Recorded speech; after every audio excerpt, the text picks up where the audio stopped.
All right, so my project was on how diplomats communicate, especially in international negotiations. And this was really a privilege to work on because even though I'm an international relations major, I've done a lot of coursework as well as research on linguistics and semantics throughout college. So it was really a privilege to get some of that inspiration and have the chance to bring that into my Keystone. And my advisor on this project was Professor Joshua Schifrinson.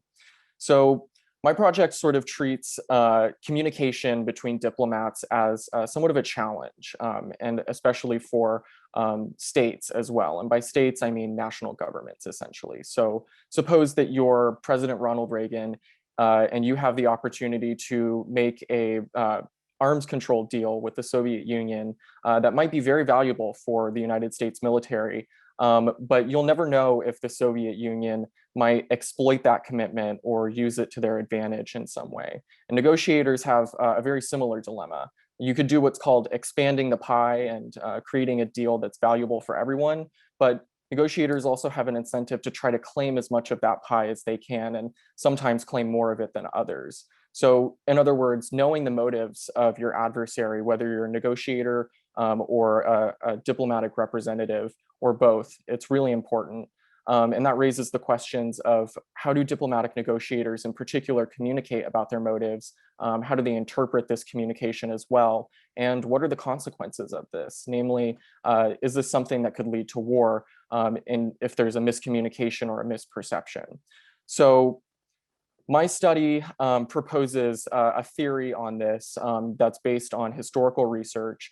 And this is set apart from existing theories in international relations on diplomacy in that I say that cheap talk actually does matter. Existing research says that diplomacy can't be influential about beliefs because there's always an incentive to simply lie about your intentions. Of course, you could always just say that you have a desire for peace, for example, when you actually don't. I say that this, even communication with no costs associated to it, like diplomacy, it actually does matter. And that's the main concept of my communicative action thesis on this subject. And my thesis is based on two concepts of how diplomats might communicate with each other in negotiations. One of them is they might communicate strategically. In other words, if you really care about reaching a deal, you might have to compromise and make a really costly concession in order to prove to the other party that you actually are interested in making an agreement. But once again, I'm arguing that cheap talk actually does matter, and sometimes you don't have to consider costs to get your motives across. And that would be through argumentation or what I call argumentative communication. In other words, you might want to persuade the other party about the value of a certain provision of the agreement or what kinds of options are available. So you, instead of granting a compromise and giving that concession away, you might even threaten to simply walk away from the table in order to persuade the other party about how valuable that concession might actually be. So this makes me hypothesize about two situations that are possible. One situation, a trustworthy state might actually be willing to rock the boat and make it seem like they're competing about what a valuable agreement might actually look like in order to prove to the other party that they're interested in meeting their mutual benefits at all through that agreement. In the other situation, if you actually don't care about expanding the pie for everyone, you might benefit from misunderstanding about whether or not you're acting argumentatively or not. And so that's the central point of the communicative action thesis. So I tested my theory using, again, historical case studies and research. In particular, I focused on two cases between the United States and the Soviet Union from 1985 to 1988 on arms control and negotiations on NATO enlargement between the United States and Russia from 1993 to 1995. The reason I chose these specific cases is because they sort of represent converse situations of communication and how trust was built over time. In the first case, Reagan and Gorbachev as leaders of the United States and the Soviet Union had a lot of reasons to mistrust each other, but throughout their arms control negotiations over the years, they actually managed to build a great degree of trust and end up cooperating on a lot of areas. Whereas in the United States and Russia case between President Clinton and President Yeltsin. They had a lot of reasons after the Cold War to trust each other and build a lot of cooperation, and that's simply not how it turned out. So in particular, when I was examining these cases, I was interested in, first off, what was the actual text of what was said in these negotiations and personal interactions between high-level diplomats from each country. And for that, I turned to a lot of resources from the Ronald Reagan and Clinton presidential libraries. It was also important to sort of understand the reasoning and the thinking behind each of these diplomats. And to that, I turned to memoirs and correspondence to see sort of what was going behind the scenes.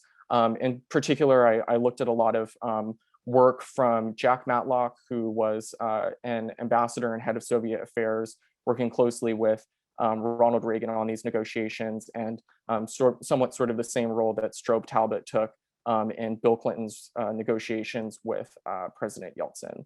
I also looked at secondary sources to understand sort of what the lay of the land was on the perceptions and communication that was going on throughout these processes.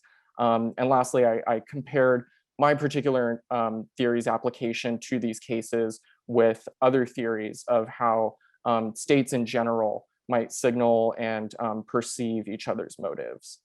So the results of my case studies actually track closely with both of my hypotheses, each one corresponding with one of those situations. So in the first instance, I looked at, again, those interactions between Reagan and Gorbachev, and I found that they ended up building a lot of trust and cooperation with each other, even though they were fiercely competitive in their bargaining tactics on arms control.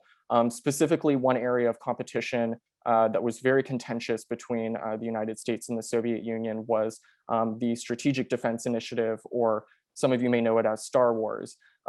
There were differing interpretations between Gorbachev and Reagan on the exact legality of missile defense, and they explicitly said to each other that they would not comply or cooperate with each other's different definitions of what kind of ballistic missile defense would be allowed. But when they were doing these negotiating tactics, they conveyed it in a way that communicated they were interested in aligning their beliefs on what would be acceptable and what would be valuable for both of them. And this is what ended up being a sort of seed of trust between the two. And it ended up in a successful agreement on arms control, nonetheless, the Intermediate Nuclear Forces Treaty. And this was something that was a process that they persuaded each other into over time. The Clinton and Yeltsin situation was a little bit of the converse, where even though on the surface it appeared that they had an amicable relationship with each other and they were willing to cooperate on each other's needs with regard to NATO enlargement, they actually ended up sort of ruining the trust that they had at the initial start of some of these negotiations.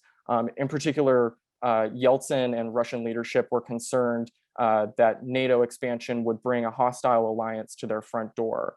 And at first, they were convinced that the Clinton administration was willing to work with them on that and assuage their fears through slowing down that process through the Partnership for Peace. But in reality, this wasn't a chance for Clinton to invent new options for problem solving or be persuasive about what kinds of outcomes for NATO enlargement were acceptable. It was really a chance for the United States to keep Russian influence out of Eastern Europe in case that they were resurgent. So that ended up being a failure. And when I compared my historical interpretation with competing theories, I found that the communicative action thesis aligned much better with the process of what happened in the negotiations. So the significance of my thesis are important for both policy and for theory. On one hand, negotiators need to understand both when to be persuasive and when to be strategic and calculating. And they also need to be aware of when their counterparts might be behaving in the same way. In terms of theory, I found that more attention needs to be given to not purely these strategic calculating moves that might be made in a negotiation, and when people might be willing to be persuasive and gain value out of an agreement just through costless communication. and focusing on the reality of how negotiators actually behave with each other. Future work might help illuminate on exactly how a diplomat might decide between each of these strategies and how we can communicate this to policymakers and diplomats. So with that, I wanted to open it up to questions and talk a little bit more about this.